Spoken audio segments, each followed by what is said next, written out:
Yes, I am still laid up with a broken tibia, but who fucking cares?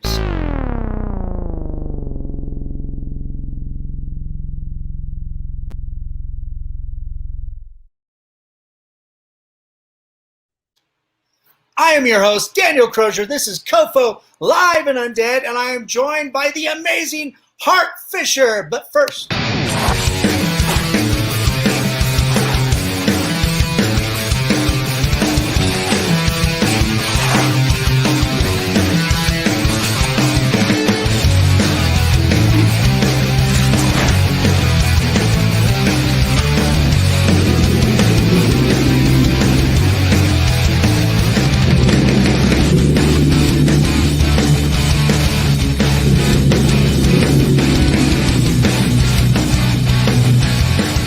something on my face.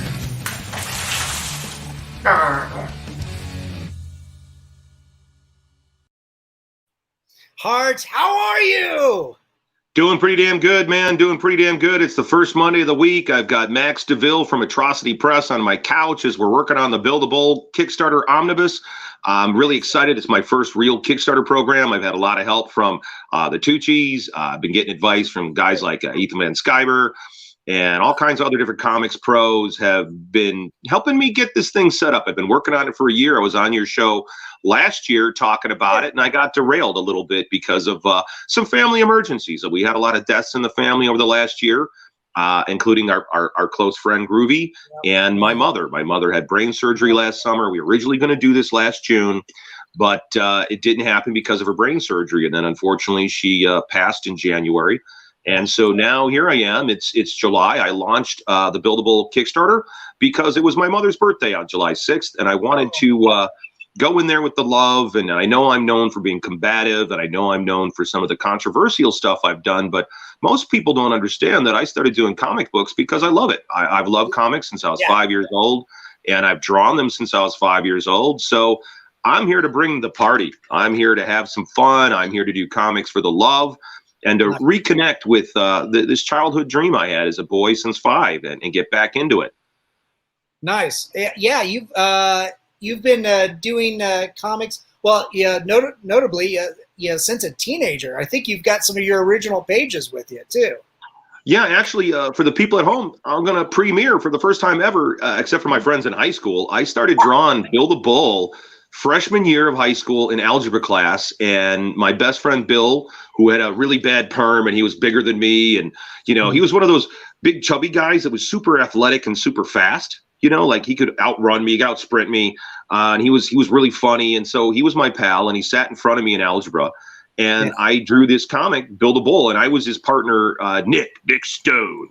And actually, in the comic, I think I'm playing me. I think it's me, Hart Fisher, in the comic from high school. So I'm going to be showing some of that artwork here for the first time ever since high school on your show. Wow, that's cool. We can't wait to see it. Now, on your Kickstarter, you've got this amazing quote that I absolutely love. And it's from NoFlyZoneMania.com. If comics have a pantheon of saints with Stan Lee, Jack Kirby, Alan Moore, Denny O'Neil, and the like on one end, then Hart Fisher is the devil. I love that. That's I think that's a fantastic quote. Is that something you adhere to? Well, I think the reason. Okay, I worked with Glenn Danzig for quite a while. Glenn Danzig's a friend of mine. Awesome. And I've been lucky enough to, I do the American Horrors TV channel. A lot of people know me these days, like they know me from American Horrors, which is the fastest growing horror channel in the world. It's a linear streaming horror channel, totally free on Roku or on Glued.tv or at AmericanHorrorsFilmFestival.com or at Boneyard Press 2020.com or the soon to be revamped AmericanHorrors.com. We're updating our American Horrors home site. We're adding video on demand to it. We're adding a lot of original content. We've been talking to a radio group out there. Hey, Lance, contracts are coming soon, Lance. Contracts are coming soon, Lance. We got a lot of really good content coming. I mean, you and I were talking off the air. I've got a lot of great stuff for the second season of Groovy TV with the late, great Groovy. We both love him and miss him. but we're going to continue his show, and it's all about Groovy and the love, because, you know, me and Groovy came up, Groovy was already doing this before he ever met me, right? So Groovy had been working in the publicity world, and he was working as a publicist for a lot of people that knew me and I worked with, like Matt Zane from Society One. So Groovy was looking for a place to do his TV show. He was kind of frustrated with the YouTube thing, and he wanted a TV show. And the guy's so talented. He was so amazing and so funny and had such a great eye for talent. We immediately made a deal. He worked with me for a year building American Horrors. Most people don't know that Groovy worked on the sidelines as our publicist to build the network, to create a home for his TV series. And we were the co-creators together of the American Horrors Groovy TV series. And we had a lot of fun. We had so much fun. And we enjoyed everything. And Groovy was really rooted in, like, Hart, why are you fighting with everybody? Why are you always fighting with everybody? And Groovy gave me a lot of good advice about, why are you coming down off the mountain, man? You're on the mountain. You built the mountain. You did it. What are you in the gutter wrestling with these people for? Focus on the horror. Focus on the fun. Get back to what you love. Stop arguing with everybody on Facebook. And I'm like, you know, Groovy, I hear you, man. I really hear you wherever you are. I hear you. And that's what I'm doing now. I'm doing comics out of the love. I love Bill the Bull. He's my favorite character to write. My mom supported me the entire time that I was doing it. A lot of people don't understand that comic books, they need to be, they're for kids, they're for adults, they're for old folks, young folks. But the thing about comics is they teach readership and literacy from a young age, and no one talks about that. And so I always had a higher vocabulary as a young kid because I'd been reading comics. I started with Archie, Little Lulu, Richie Rich, you know, all those books, Little Devil, Casper the Friendly Ghost. I read all that stuff. Nice. And then you go from there and you start reading the Marvel books and the DC books and the Charlton books, and, you know, and I loved it. I was a voracious reader. My mom and dad were both educated. They both had degrees in psychology, and they were readers. They didn't do drugs. They didn't get drunk. They read. They were into TV and film and the opera, and my father liked the lake and my mom liked sailing. So they really supported my art habit, and they really supported my comic book habit, and they were there for me and guided me and enabled me to do art. My mother supplied all the paper, so I had all the paper I could ask for. And one of the great things that my mom did for me, she worked for the Department of Public Aid in Illinois since 1969 when I was born. Wow. And she really moved up the ladder. My mom and dad were both really high-powered intellectual people. They were very smart people. And they, you know, they understood that you've got to focus on your dream and what you want and what you're about. And there's always going to be a critic. There's always going to be somebody to throw some mud at you or some shit at you. Yeah. And can we curse on this? Fuck yeah. Oh, okay. Fucking A. Oh, Jesus. I was on the radio on Saturday, and at the very end of the show, I said shit. And I'm like, oh, I'm so sorry. They're like, oh, we know you're used to podcasting, Hart. And I'm like, I'm sorry, you guys. I'm sorry. Dale, I'm still sorry. No, that's okay. So I'm glad to know that. Fuck. Oh, fuck. Oh, fuck. I got. Oh, fuck. Okay. Fuck. All right. So getting back to Bill the Bull, my mom's mother, my grandmother, well, she was a school teacher. So she had access to all this paper. She gave me all this paper. Cool. And so I had this unfettered imagination. I could do anything I wanted to do. And I just drew comics since I was 5 years old. And I did the lit mags. I did comics in the school newspapers. I did characters like Super Flop and Bill the Bull. I started in high school, and so I might as well show it. When we were earlier off camera, I was trying to figure out how to do this. Here we go. So when my mom passed in January, I went up and I was going through the attic, and I found a box, a big dusty box in the attic. And my mother had saved every comic book I ever drew. There was a character I did called the Beast, and I'm going through, I'm like, I drew 31 issues of this thing. I don't remember this character. I drew 31 issues. Holy shit. Wow. And so in high school, I started drawing. Let's see if we got enough light here. Here we go. Where's the camera? Where's the camera? And there you go. So Bill the Bull. Nice. Wow. So this is the very first Bill the Bull drawing. This is the very first one. As part of the Kickstarter, we are adding stretch goals this week. And what we're going to do is we're going to sell the original, not sell, I'm sorry. We're making it a reward. So as a reward for contributing to the Bill the Bull Kickstarter, you can have the chance to get these individual comics that I drew all through high school that have never been released to the public outside of high school. And at my reunion, at my high school reunion, I brought my comic books and sold enough comics to pay for my trip from LA. Nice. Excellent. Way to work that system. Oh my God, that's great. So this is Bill the Bull issue number 2 with Joe the Hitman Hubisek. So all my friends from high school, I put them in the books. So this was a guy who was one of my buddies in school, Joe Hubisek, wherever you are. I hope you're doing well, buddy. Cool. What age do you think this was? I sold these things in school, you know, and you could tell the old Bill, I got to go over here. Old Bill the Bull was more superhero. Okay. You know, and Max was upstairs earlier today, like reading these comics, and he's just like, dude, you actually can do panels. You actually can tell a story. Here we got some stuff with, remember, Zipatone. There we go at the bottom, some Zipatone. Yeah. Nice. Wow. Look at those gradations. Yeah, so I love comic books. I've loved them most of my life, and I'm really happy to be doing Bill the Bull. I mean, that's why we launched it. My mother's birthday was on July 6th. And I wish she was here because 4th of July was always important. That's why I launched. I knew a holiday weekend was a difficult time to launch it, but I did it like thinking about my mom.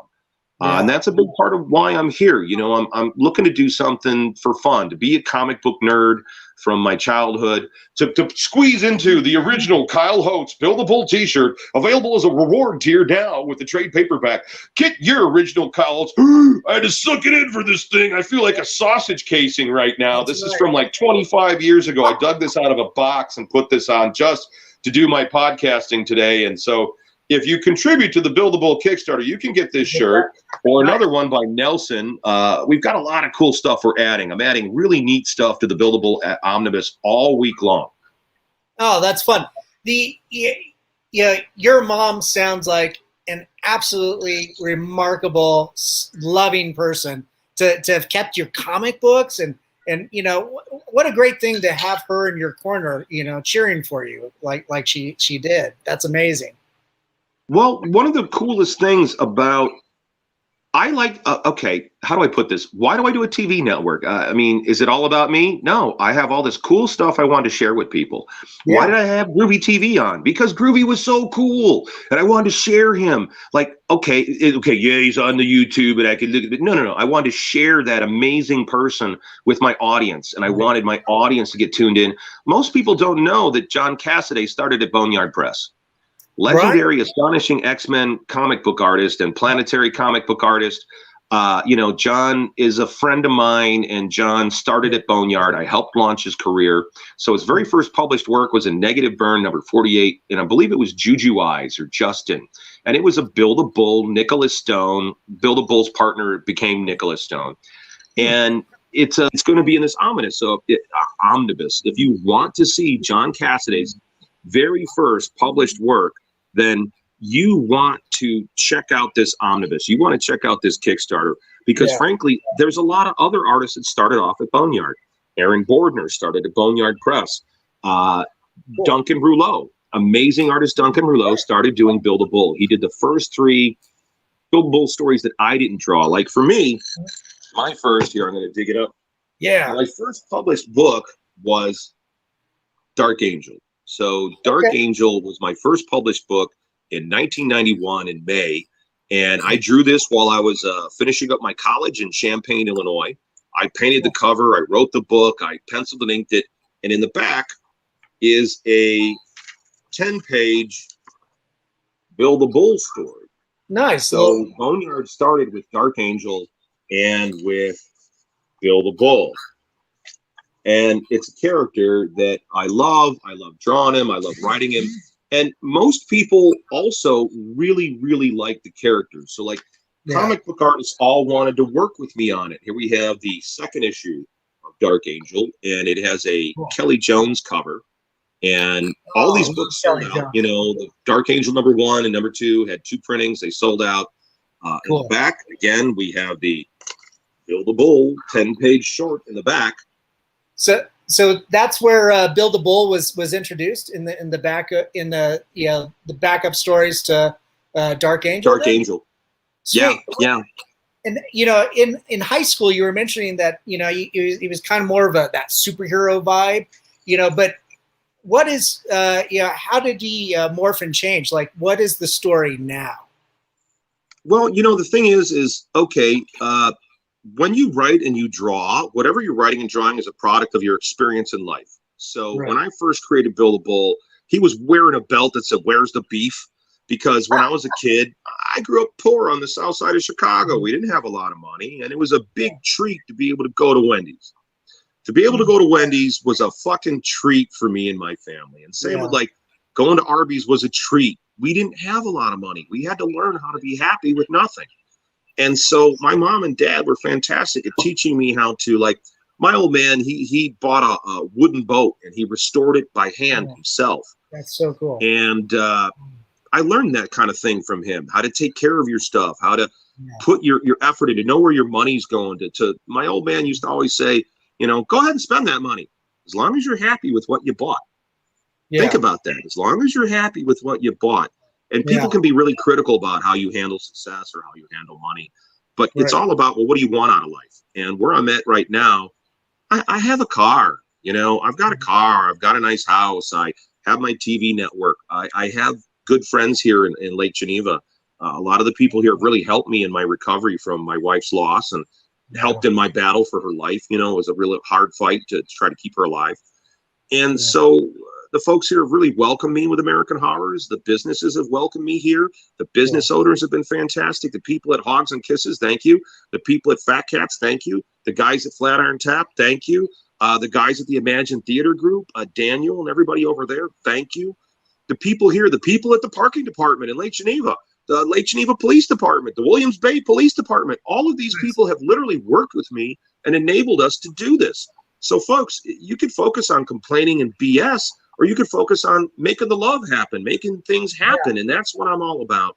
And that's why I'm doing comics again, is I want that joy. I want to reconnect to that joy of when I was a kid and forget about the controversies, forget about my old battles, forget about any of that crap, and just the love, like the joy of, I started the career of Gerard Way. Gerard Way from My Chemical Romance first published his work at Boneyard Press with On Raven's Wings. He was on, I got him on the Sally Jesse Raphael show with me. So I got Gerard Way and his mother in the audience on the Sally Jesse Raphael show. And I did that out of the love. And he got to ask a question. And then going into the next decade, I'm Billie Eilish's first director. Most people don't know that Billie Eilish and Phineas, I've known them since they were little kids. They grew up next door to me. They lived next door to me in Los Angeles. So I've known both of them since they were very small children. And I was Billie's first director. So I'm the first person to direct Billie Eilish. And it was for horror stuff. It was for the opening credits of the American Horrors TV show in 2008. And then it was in the music video for Hollow by Herd the Humans in 2009. So I have gotten to work and develop a lot of talent. John Cassidy, we mentioned Duncan Rouleau, Aaron Bordner, we mentioned. Albert Halasso started with us. He started drawing work on and Flowers on the Razor Wire.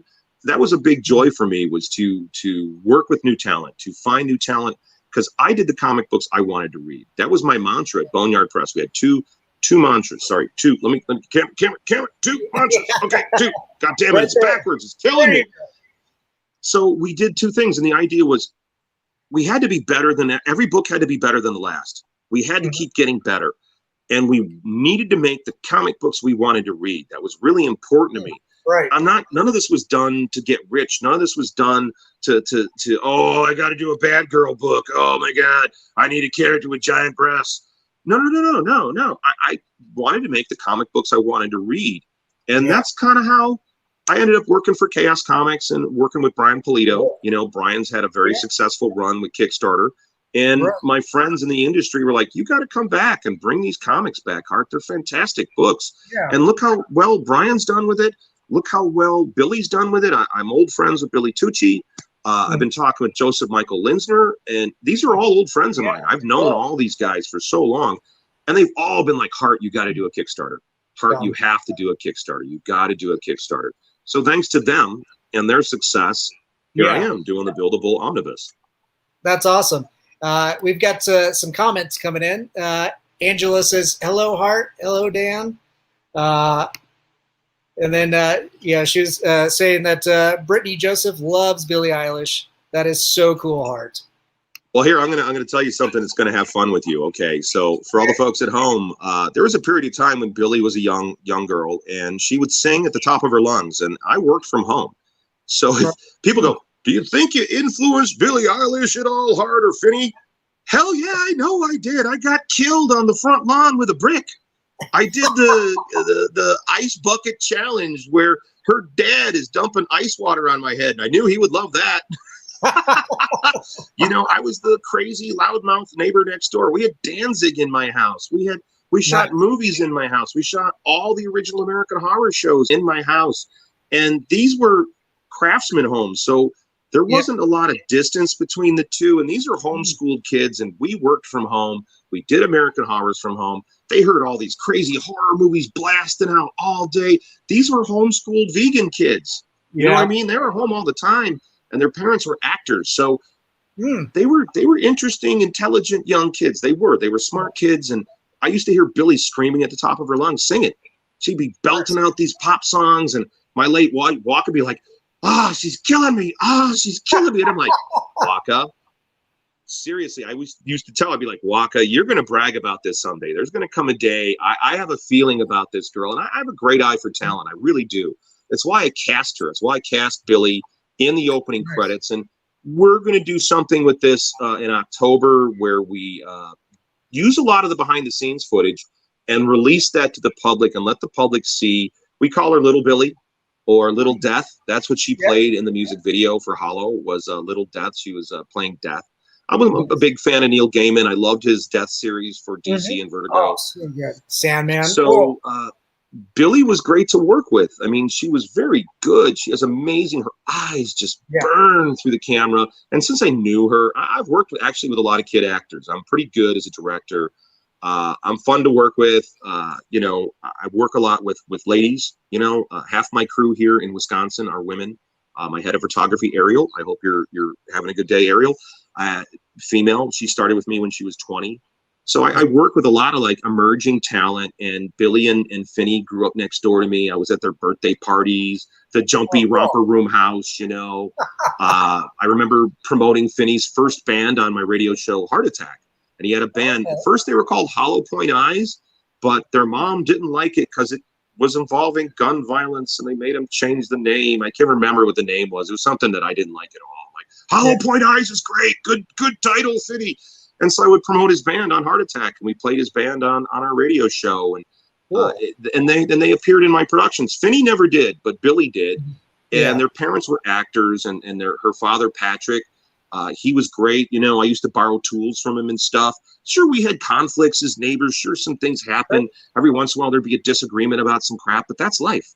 That's life. So the fact that I've had all these amazing people start, I've been able to work with, I just really have a good eye for talent. And that's why it's great to bring back this Bill The Bull Omnibus, because it's Duncan Rouleau's first published work. It is John Cassaday's first published work. We have amazing work in here from Jason Moore. We got amazing work in here from, Frank Forte, who's an old friend of mine. Frank has got great work in here. Lance Poland, who's a good writer out of Philadelphia. It's his first stuff. He's got good stuff in here. And it's stuff that I wrote.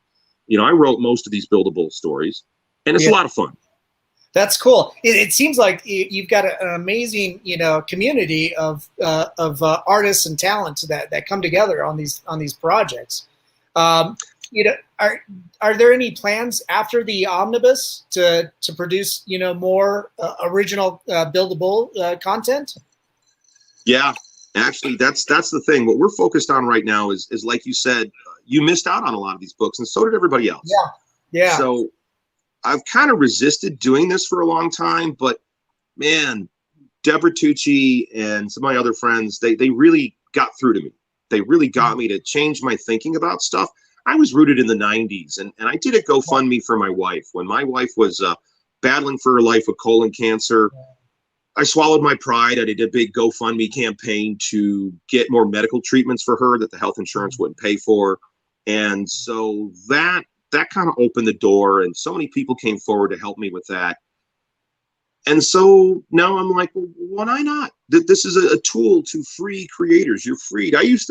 For me to do this, I would have to solicit through a distributor, and there were like 10 or 12 different distributors, and I'd have to go through them, and you'd have to like pay to get any attention. Like to get a full page ad in the Diamond distribution catalog in the old days was like $900.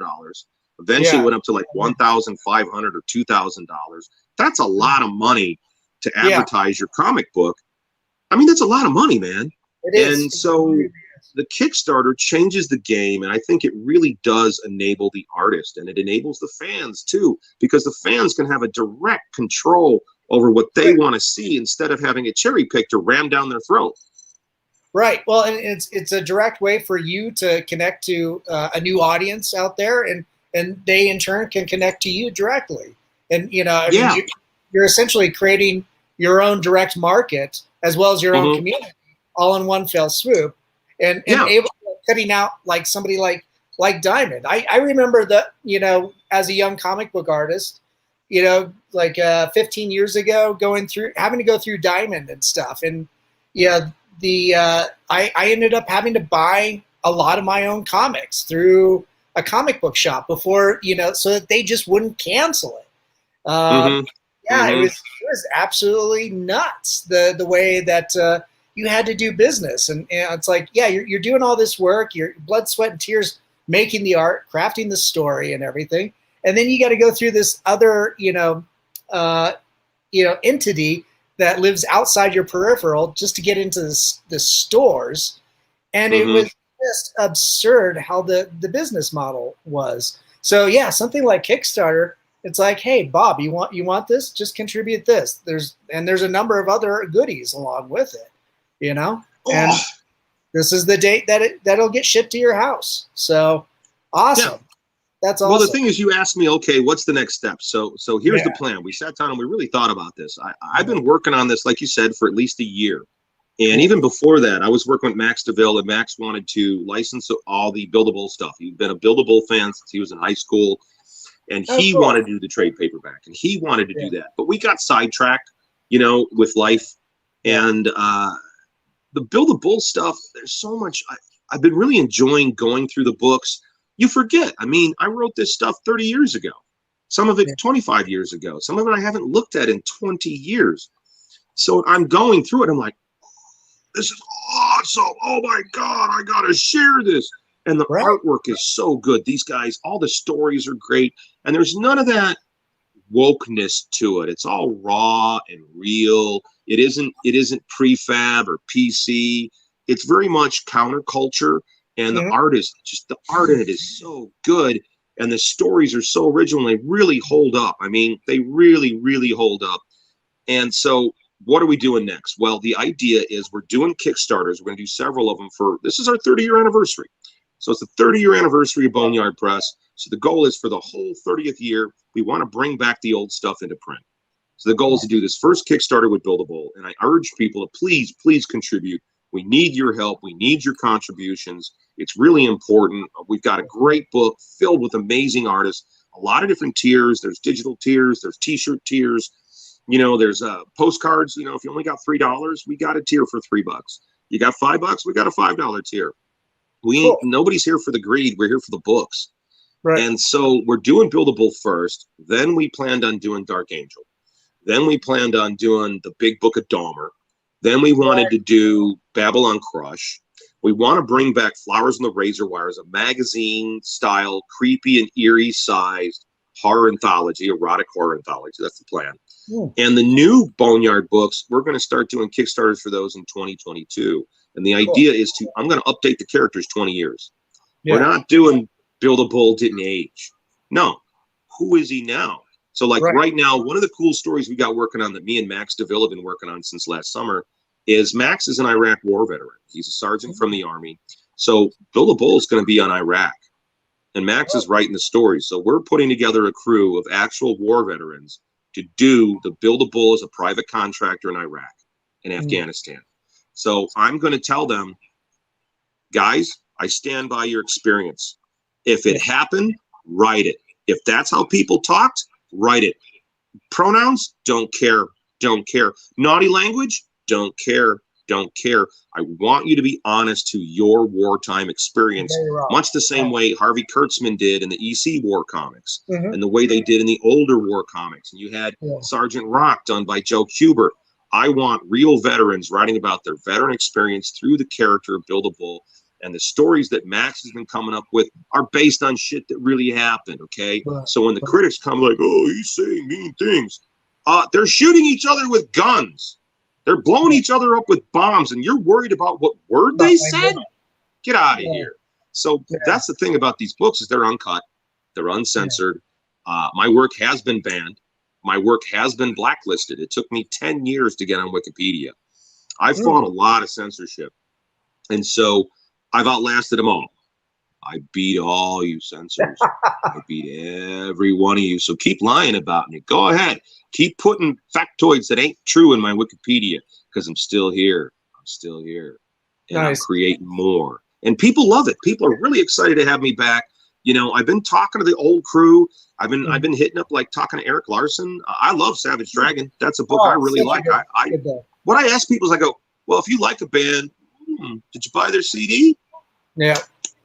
You like that band. When you went to the concert, did you buy the shirt and help support the band? Right. I don't know. This is how you support the artist, you know. This is how you help. This is how you make this happen. And you get a chance to really get cool stuff. You're going to get stuff that is out of print and that's really original, that there's a huge fan following for. So as we go forward, like Babylon Crush, I've got an amazing feminist journalist that's working with me on the new Babylon Crush stories. Her name is Natalie Ballard. She's an amazing, amazing person. She's big into true crime. And we have a storyline for Babylon Crush in 2020. That's the idea, is we're updating the characters. Dark Angel is going to be active in 2020. I'm going to be writing and drawing new Dark Angel stories. I'm going to be doing a live thing on Facebook. I'm not sure the date yet. We're trying to figure it out, where I go on Facebook and I do a live stream where I'm going to draw for the first time in 20 years in my original sketchbook from college. Cool. That'll be really cool. We've got a lot of cool stuff lined up. Yeah, let us know when you do that. If you're going to broadcast it live, let us know so we can share the stream.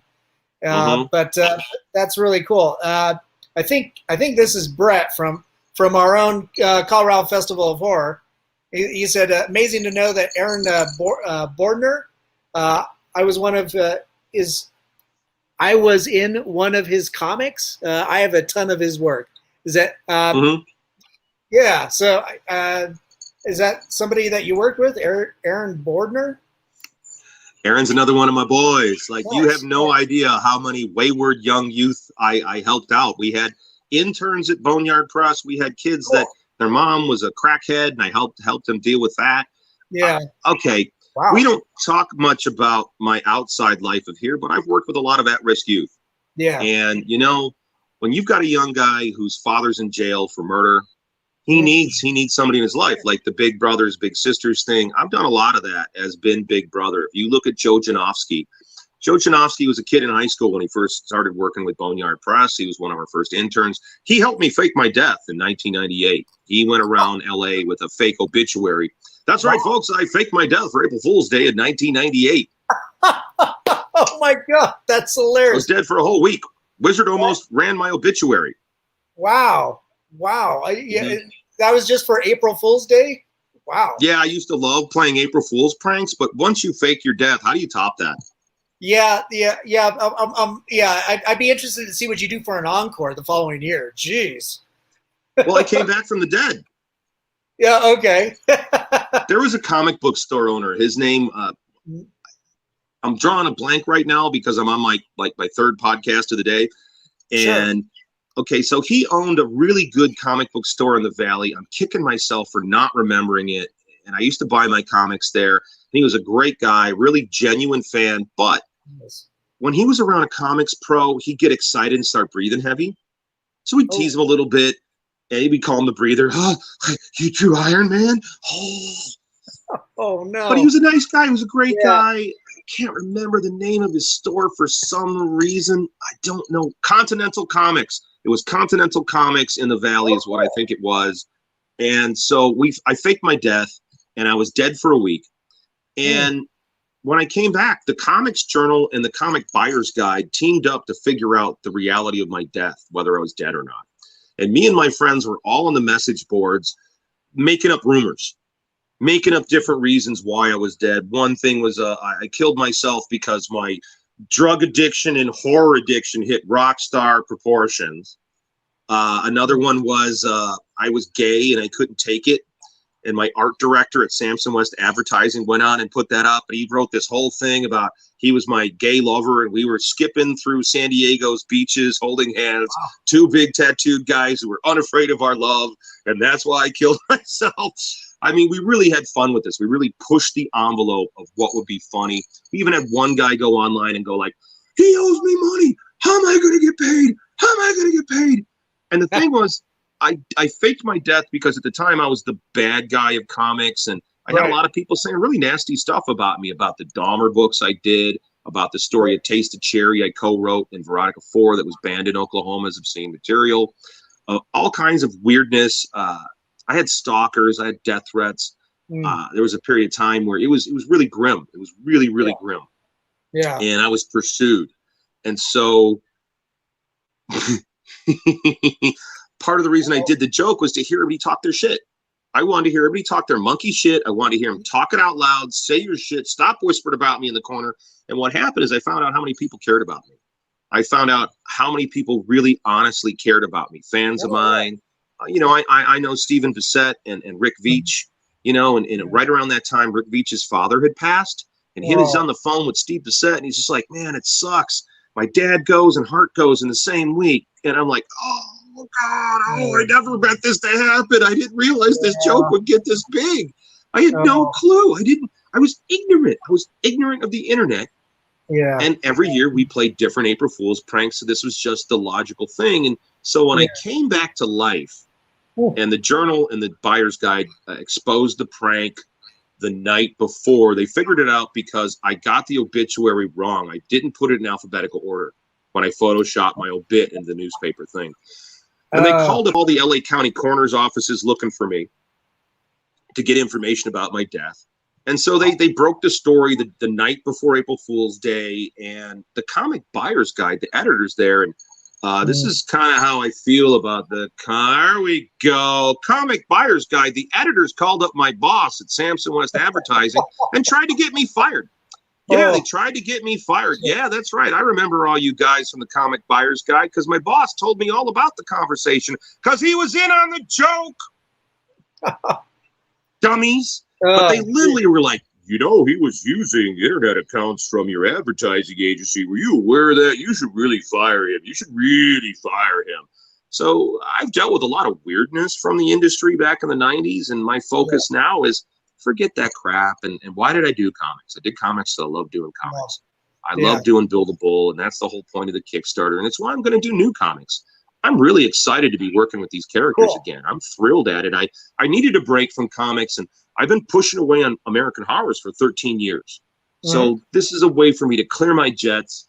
I've got a lot more American horror stuff going on, but the comics were my break. Like doing comic books, I could turn on the TV, I could turn on the stereo. I didn't answer the phone, and now I'm doing my books. I'm drawing, I'm doing my books. And Aaron Bordner, so your guy asked, like, well, how did Aaron Bordner start with you? Well, I launched his career, jackass. I launched his career! I've stayed on his couch. He stayed on my couch. 4th of July Comic-Con, Wizard World Show. When I lived in Los Angeles, every year it was a big deal for me to come back to Chicago because I could write my trip off as a business expense, right? So I could fly back, I could see my dad, I could see my mom, all my old friends, my Boneyard bitches, Ginger Hill and Mr. Xavier. They would come in from St. Louis. They were featured dancers and strippers, and they were characters in the books. We did Ginger Hill comics. She became a character in Babylon Crush, which is funny because Babylon was one of her favorite books. And I met her at a show in like 1998 at ChicagoCon. And I met her and we hit it off. And I'm like, I should make you a character in the book. And her favorite character in Babylon Crush. Babylon Crush, by the way, is the first out lesbian character in comics. I don't get credit for that, but she's the first out lesbian character with a girlfriend, with all her friends are lesbians. And they're part of the reason Babylon Crush is out there fighting crime is because she hates fucking men and she can't punish them enough in the dungeon because she's a real dominatrix. And I based the character on dominatrixes I knew in LA. The costume design for Babylon Crush was Varla Vortex, who was a prominent fetish designer in LA who I hung out with. She was married to tattoo artist Bob Vessels, amazing artist. He did work in Poems for the Dead. And Barb, she was the Duchess de Sade, and she was in Haunted Garage with Dookie Fly Swatter. And so she had a character called Duchess de Sade, and that's the Babylon costume. You know what I mean? So my characters are based on my real life experiences with real people. So as we come back to doing the comics again, I'm basing them as a real person. How did they age over the last 20 years? Right. I left comics in 2004, and you know how it is. There's kind of a holdover. There's still kind of 90s books, you know? Yeah. And so when I'm looking at it now, I'm like, well, where would these characters be now in this age? Where would Babylon be now? Where would Dark Angel be? How would they deal with the tech? How would they deal with the tracking? Like the whole notion of Bill the Bull, he's an alcoholic thug for hire in the streets of Chicago. When you need a job done and you don't care who gets hurt doing it, you hire the Bull. Bill the Bull, alcoholic thug for hire on the streets of Chicago. And that was the whole thing about Bill the Bull. Huh? It's on his business card. Yeah, exactly, exactly. So I was highly influenced by the work of Andrew Vox, the work of Eugene Izzy. They're both crime writers. Izzy was murdered in Chicago. They say it was a suicide, but the guy was murdered. He was murdered. And Andrew Vox, he did all the Burke books, and he wrote a bunch of stuff for Dark Horse. I'm a huge fan of that hard-boiled genre. James M. Cain, Jim Thompson, Raymond Chandler, Dashiell Hammett. That's the stuff I love, that hard-boiled writing. So Bill the Bull is my hard-boiled character. Dark Angel is my serial killer character. And Babylon Crush, I originally designed her to be a bad girl character, but I fell in love with her. These characters exist in my head. They're real. They're real to me. So that's why I'll look at a story and I go, Bill wouldn't say that. That ain't something Bill would say. And I'd have him in my head like, I wouldn't fucking say that shit. Give me some whiskey. Nice. And it's fun. Yeah. With your creative approach, like, you know, do you have a creative process when you sit down to write a comic script and attack the illustrated page? I kind of become possessed. That's really how I write. When I write, it's like a bomb's going off in my head, and it's like a seizure. All of a sudden, it's there. The story is there. The dialogue is there. And what'll happen is scenes will come to me. I'll hear a scene. A scene will happen, like a movie in my head. And so the scene happens, and I try to capture it in the writing. And these days, I learned from doing comics that I could get more comics done if I wrote them instead of drew them. So I stopped drawing everything. And I was intimately involved in every aspect of production at Boneyard Press. I had a friend of mine. He was a writer for Cry for Dawn. He was one of the co-creators. And so he was always frustrated that I got better work out of my artists. And I'm like, well, I work with them. I work with them on the design. I mean, that's part of it. I have a degree in art. That's why I'm getting better work out of them. Plus, I knew how to inspire an artist, and I knew how to trust them.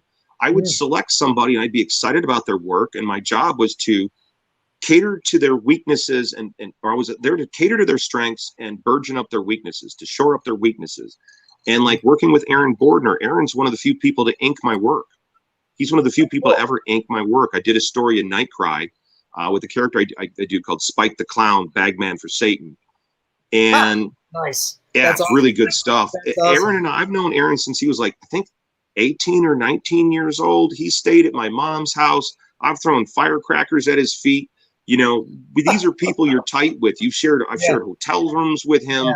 You get what I mean? Like Tim Vigil and David Quinn, the very first Faust comic that ever came out was in Chicago at the Chicago Con, and I was there. Me and Dan Matson from North Star, the original publisher of Faust, we've known each other since kindergarten. We were in school together. So I was sleeping on the hotel room floor so that Vigil and Dan had a bed. Nice. Wow. Oh, that's That's pretty cool. You got such a close knit, family in that respect. That's so cool. Wow, we're getting a bunch more comments coming in. So Brandy and Brittany Joseph, they really like the fact that you worked with Billy. So awesome, Hart. Well, I got to say, folks, I have not talked to Billy since I left. Since I moved from Los Angeles to here, right? Her career blew up. Her career and Finney's career just blew up. I'm really happy for them. I always knew they were going to make it. I knew it. I said it so many times to people. You're going to see, man. You're going to see. It's going to happen. I'm right. I know what I'm talking about. And she proved me right. Thank you, Billy. And I miss them. I miss those kids. I miss talking to them. They were fun. They were intelligent. And I left right when they were becoming adults.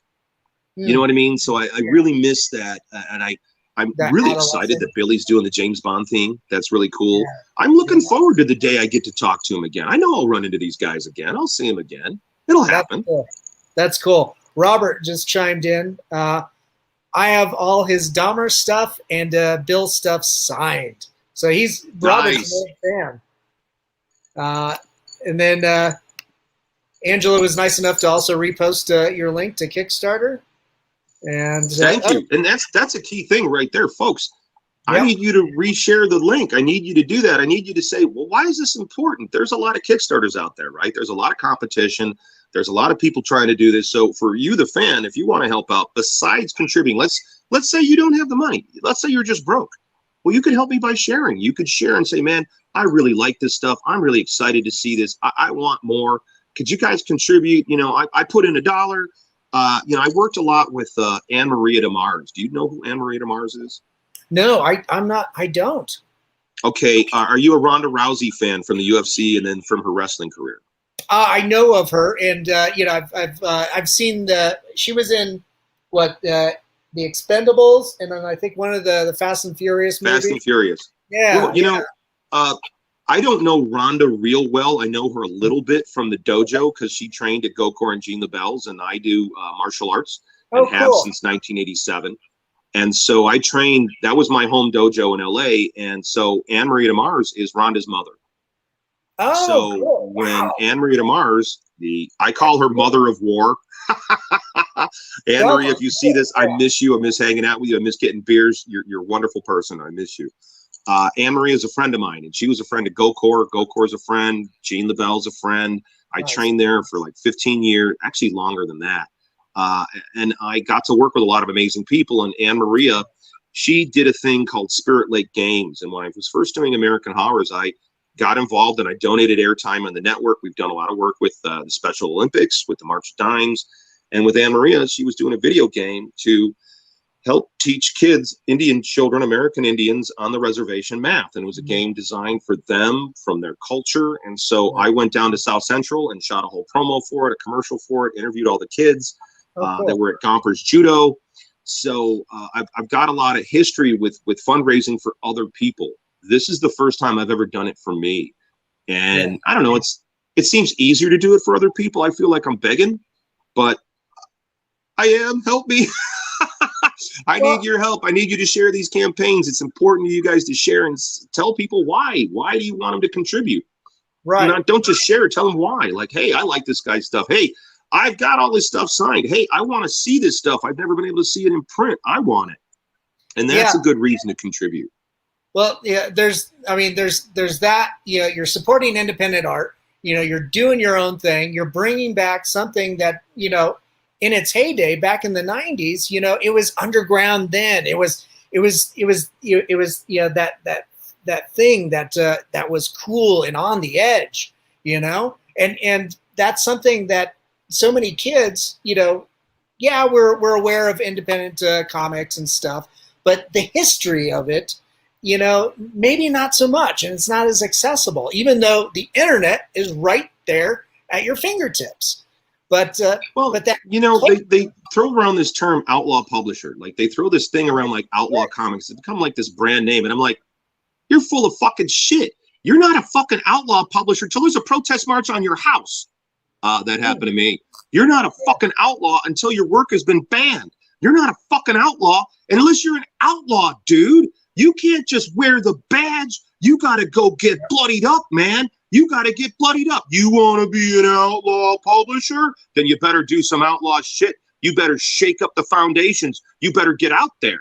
Now, that's some of my old Boneyard anger and fury, but I feel that people are co-opting the outlaw tag without paying the outlaw dues. You've never had a stalker. You didn't have two different stalkers. No one protest marched your home. You didn't publish Michael Diana. The police did not come to your house and tell you they're going to put you in jail if you continue to publish Michael Diana's work. If you don't know who he is, he's the first and only American cartoonist to go to jail for his artwork. That's right. And I published him after I was warned not to in the pages of Flowers and the Razor Wire. That's an outlaw publisher, people. Wow. That's an outlaw publisher. When you pay your dues, when people tell you you can't do this and you do it anyway, that's an outlaw publisher. When you are dealing with real adversity, when people are out to silence you, when you have comic book stores banning you, when you have the second largest distributor in the country burn over 1,000 copies of your Dahmer book, then come talk to me about being an outlaw publisher. But you don't get to wear the outlaw badge unless you get bloodied up. Glenn Danzig can wear the outlaw publisher badge, okay? Michael Diana can wear that with pride, okay? North Star can do it. Faust can do it. Those were outlaw books. The Crow was never outlaw, ever. Nobody went to jail over the Crow comic. Nobody. You hear me? Right. So I'm Hart Fisher, the king of the outlaw publishers, and I'm going to show you why. Now, I'm going to do it with love. I'm going to do it with love and happiness, and let's read some fun comics. Let's look at the Kyle Hote sausage casing. I squeezed into this 25-year-old oh, man. Kyle Hote, Bill the Bull shirt. Yeah, Kyle, wherever you are, I'm very happy for your success. You rock. Go ahead, Daniel. Oh, yeah. There you go. Pretty soon they'll be firm enough to cut glass. Robert just chimed in. You can't see the gut. Luckily, I got the camera here, so you can't see the good framing. Yeah, Robert said he fought the good fight, referring to you. Well, thank you. Thank you. I mean, I always fought for artistic freedom. This notion of cancel culture is garbage. If you don't like the book, don't buy the book. You don't like the movie, don't buy the movie. You don't like the TV show, don't watch the TV show. Artists should be free to create. Be free. Yeah. Angela just chimed in, trying to pick a perk, now want it all, so she's going for the $100 item.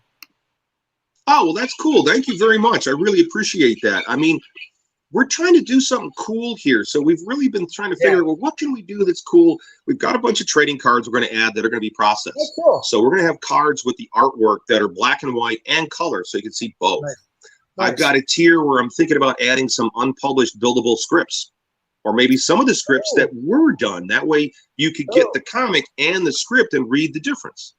Nice. Oh, that's pretty cool. Yeah, the behind the scenes, the in-process stuff, it's like the DVD director's commentary, It's so cool to see, how the thing that you love got made. Sometimes, the process is just as interesting as the finished product, if not more. Mm-hmm. But I'm an artist, so I appreciate, processes.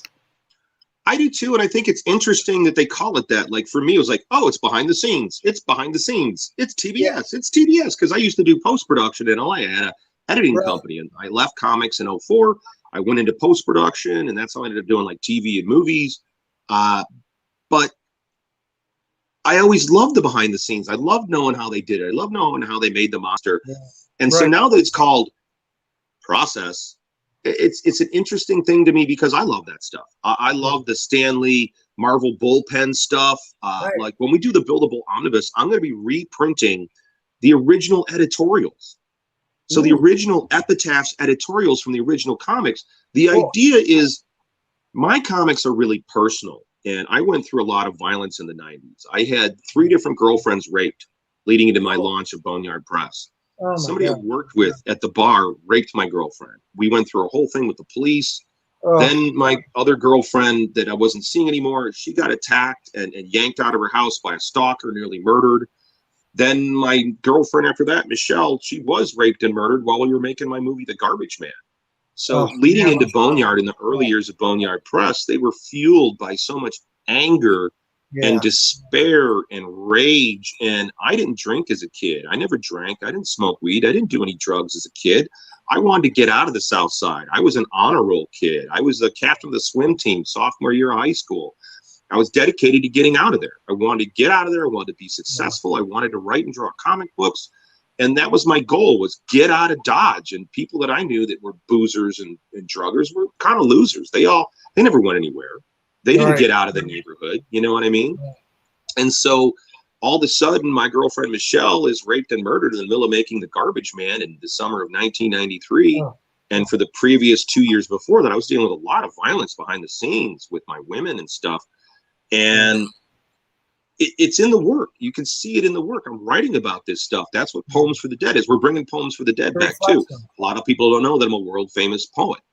My poetry has been carried in the Hot Topic stores. In the 90s, Poems for the Dead was in Hot Topic.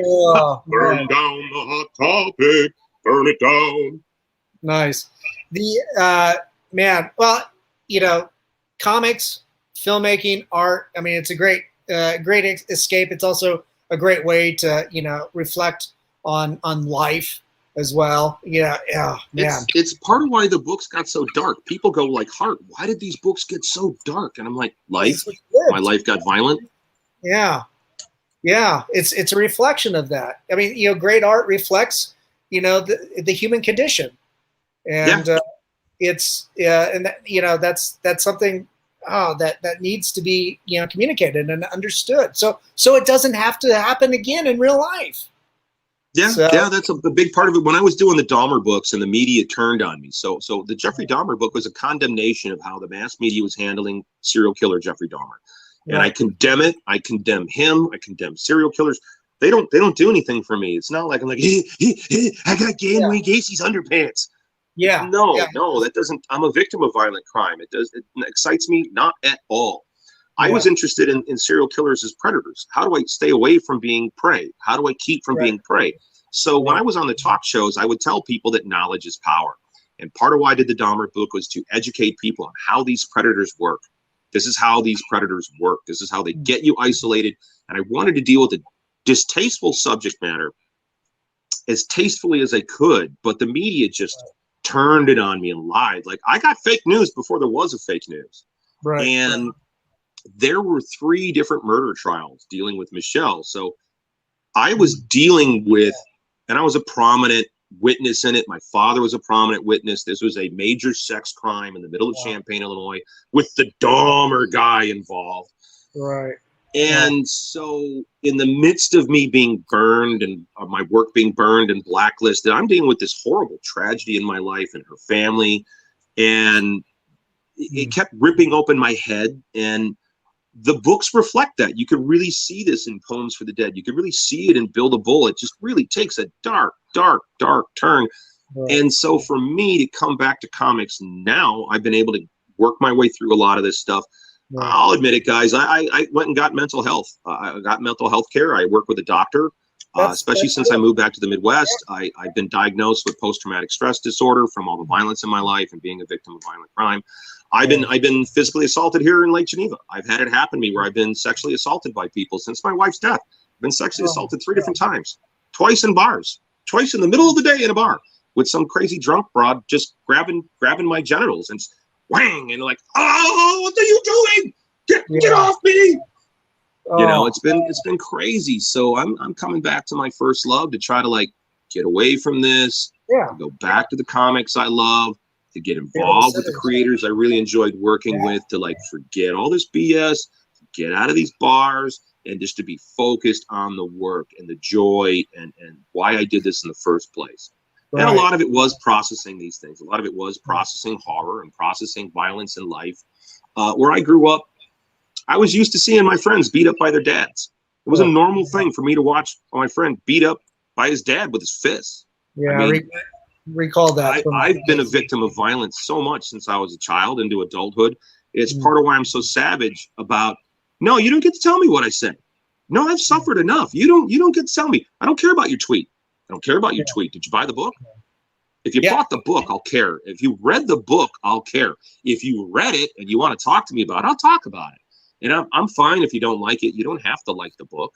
Yeah. I mean, at the end of the day, I did these for me. I did these as books that I wanted to do and my friends wanted to do. And we had so much fun. And people love drawing Bill the Bull. All the different artists. John, I've got an unpublished John Cassaday Bill the Bull story that when he got his big break, he was halfway through this Bill the Bull story. Nice. That's cool. John Cassaday started doing, when we do the Dark Angel Omnibus, John Cassaday was adapting the Dark Angel screenplay, The Quiet Demon.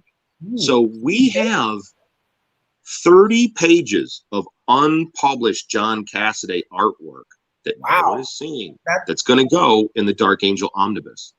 That's so cool. We can't wait to see all this stuff, and man, we can't wait to see the Bill the Bull Omnibus. I know I contributed to the Kickstarter. Everybody out there, contribute to the Kickstarter. The link is streaming right below. You can see it scrolling down below. Just go ahead, take a screenshot, copy and paste, and it's right there. Angela was nice enough to post it in the comment section, and she said she's sharing it right now on social media. So thank you. Yeah, so Angela's great people. She's one of my sponsors here on the show, and thank you, Angela. And then of course Brian at COFOH. So yeah, man, yeah, we can't wait to see the book, and then have a dialogue on the content and everything, and be able to connect and for me become a fan. Over it too, since I missed it when I was in fucking middle school. Then, damn it. And folks, these are the comics that'll drive your parents crazy. I mean, they are anti-woke. They're anti-woke. You guys are in trouble. You don't know what you're about to read. Oh, good God. There's a story in there. Oh, Jesus. There are some really, really. Okay, I'll give you one. There's a story called Lubricant, where two yuppies rear-end Bill the Bull in their car, and they're laughing about it, and they're loaded. So Bill the Bull makes them have sex with each other at gunpoint. Ooh, geez. Wow. And we present this in a humorous way. So I'm telling you, folks, this is rough stuff. If you like the Crank movies, if you're a fan of, if you want to see Hellboy get meaner, I met with the producers of Hellboy, the producer of the Hellboy films. They've got the Boneyard books. I sat there in his living room in Beverly Hills while I read every Bill the Bull book I had. Guillermo del Toro. Right. I was at a signing of his when he was promoting The Devil's Backbone, and it was me and Mick Garris and Mick Garris's lady. We were all waiting online, and I gave him a stack of Boneyard books right there with Mick Garris standing there next to me. John Carpenter, same deal at the American Cinematheque, the Egyptian. Stack of books at the 25th anniversary screening of The Fog and The Thing. So a lot of Hollywood has seen this stuff, and I'd like to see a Bill the Bull movie. I really want to do a Bill the Bull video game.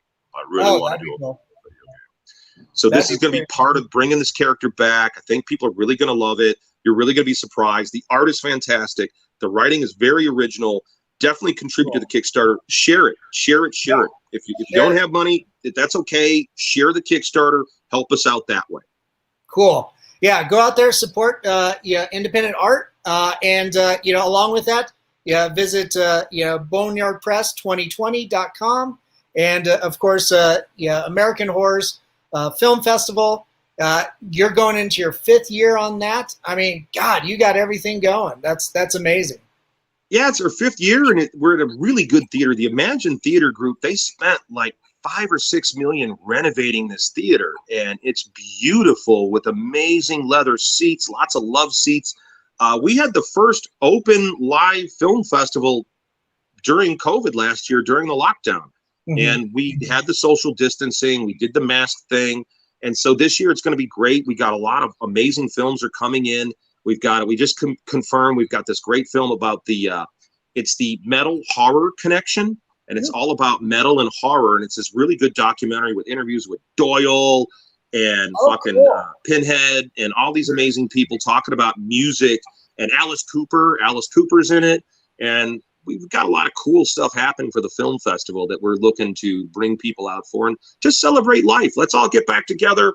Let's forget about all the strife and all the BS. We're still alive. We're still here. Let's have a good time. Let's enjoy ourselves. Life is short, guys. And I've had a lot of violence in my life, so I'm the one to tell you, live it up. Live it up while you got it. Be cool to the people you love. Treat the people you love well, especially the people that treat you well. Yeah. And remember, you're the party police, sir. On patrol, baby. On patrol, ensuring that the party is happening. And if you're in trouble, we might have to adjust that attitude and have you do a couple of push-ups or run around the front yard. Because we're here to make sure the party stays party.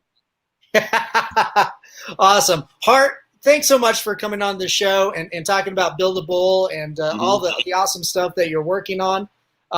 Man, so just a reminder out there, go to the Kickstarter, go to the websites, follow Hart. He's constantly producing and making the world a cooler place to be. So thanks, sir. Yeah. And if there's anybody out there that wants to have me on their podcast, hit me up. I'm on Facebook. I've got 2 different accounts. So yes, I have two accounts on Facebook. I'm easy to get a hold of. You guys can find me online, no problem. I've got an Instagram. So go ahead, hit me up. If you've got any ideas, if you've got anybody I should talk to, I'm here to meet people. I'm here to have fun. I'm here to get back into comics in 2021. Cool. Awesome. Well, while we sign off, wait around for a few minutes and we'll say goodbye to our audience. Hell yeah, because now I got to start hitting the wine. There you go. It's that time.